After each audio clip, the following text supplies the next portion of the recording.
Pozdravujem vás, priatelia. Dnes máme 28. február. Máme prvé tohtoročné prelety. Intenzívne. Včielky nosia peľ z liesky a vyberám izolátory. Podnecujem takým probiotickým roztokom od pani Soni Dubnej. Vrelo odporúčam. Sú to probiotika na štart mikrobiomu vo včelách. A malo by im to pomôcť proti rôznym takým nozematózam a iným takým veciam, ktorým škodia.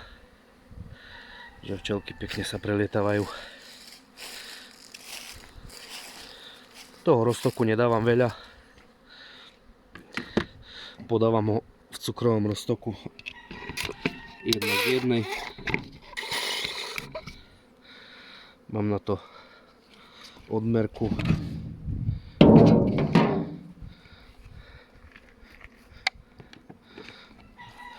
Čiže takto.